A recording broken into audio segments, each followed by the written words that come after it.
សម្រកគីឡូប្រកបដោយសុវត្ថិភាពនិងមានប្រសិទ្ធភាពអ្នកគួរផ្ដោតលើ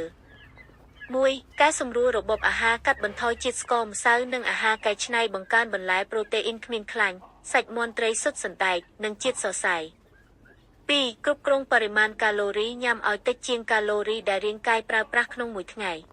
3. ហាត់ប្រាណទៀងទាត់ផ្សំរវាងការហាត់កម្លាំងដូចជាលើកទម្ងន់និងការហាត់ប្រាណ cardio ដូចជាដើររត់ហែលទឹកយ៉ាងហោចណាស់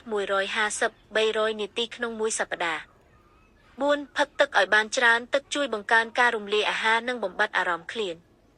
5. គេងឲ្យបានគ្រប់គ្រាន់ការគេងមិនគ្រប់អាចបង្កើនអរម៉ូនឃ្លាននិងថយចុះការរំលាយអាហារ 6. គ្រប់គ្រងស្ត្រេសរ៉ាំរ៉ៃជំរុញឲ្យដាក់ខ្លាញ់ពោះនិងញ៉ាំអាហារមិនល្អគួរសម្រកទម្ងន់ប្រហែល